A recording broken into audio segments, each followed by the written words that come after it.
ট্রাম্পের বহুদিনের প্রতিশ্রুত gold card কর্মসূচির আনুষ্ঠানিক যাত্রা শুরু হয়েছে। ধনীদের জন্য চালু হলো ট্রাম্পের গোল্ড কার্ড ভিসা। ট্রাম্প যখন এই কর্মসূচি চালু করেন তখনই আবেদন সংক্রান্ত বিশেষ ওয়েবসাইট চালু করা হয়েছে। আমাদের চ্যানেলে নতুন হলে চ্যানেলটি সাবস্ক্রাইব করুন এরকম নিত্য নতুন আপডেট পেতে। ভিডিওর নিচে একটি লাইক দিন আর সম্পূর্ণ ভিডিওটি দেখুন। চলুন শুরু করি বিস্তারিত।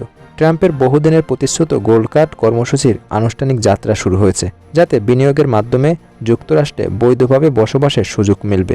টিআরটি অলরেডি লিখেছে, মার্কিন নাগরিকত্ব পাওয়ার এ পথে ব্যক্তির ক্ষেত্রে বিনিয়োগ করতে হবে $10 লাখ, যা বাংলাদেশি টাকায় 12 কোটি 14 লাখ টাকারও বেশি। তবে কোনো কোম্পানি মনোনীত ব্যক্তির ক্ষেত্রে এর পরিমাণ হবে দ্বিগুণ।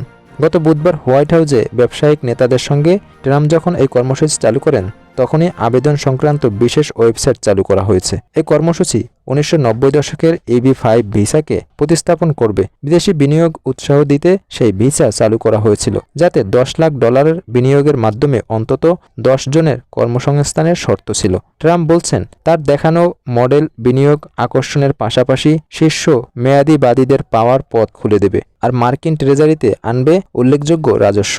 এর আগে তিনি এই কার্ডের জন্য বিনিয়োগের পরিমাণ $50 লাখ প্রস্তাব করেছিলেন, তবে শেষ পর্যন্ত বর্তমান পরিমাণ ঠিক করেন।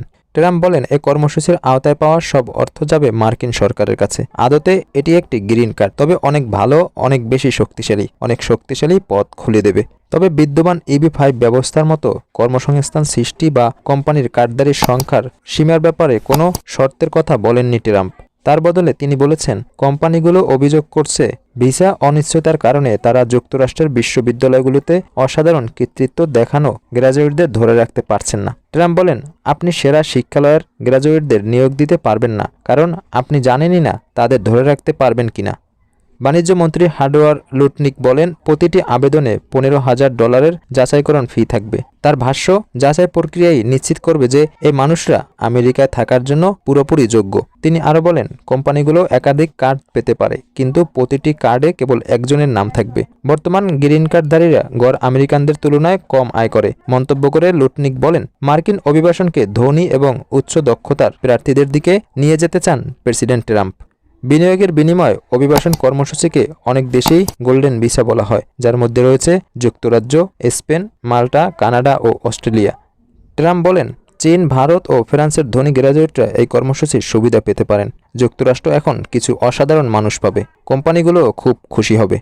এই স্কিমের প্রাথমিক খরচ হিসাবে একজন ব্যক্তিকে কমপক্ষে $1 মিলিয়ন বা 12 কোটি 14 লাখ 64 হাজার টাকা গুনতে হবে। ট্রাম্পের এই পদক্ষেপটি মূলত উচ্চ দক্ষতা সম্পন্ন প্রতিভা এবং বিনিয়োগকারীদের আকৃষ্ট করার উদ্দেশ্যে নেওয়া হয়েছে, যদিও সমালোচকরা এটিকে ধনীদের প্রতি পক্ষপাতমূলক বলে অভিহিত করেছেন। দর্শক, এই গোল্ড কার্ড নিয়ে আপনার মন্তব্য কমেন্টে লিখুন, ভিডিওটি শেয়ার করুন আর চ্যানেলে নতুন হলে এক্ষুনি চ্যানেলটি সাবস্ক্রাইব করুন।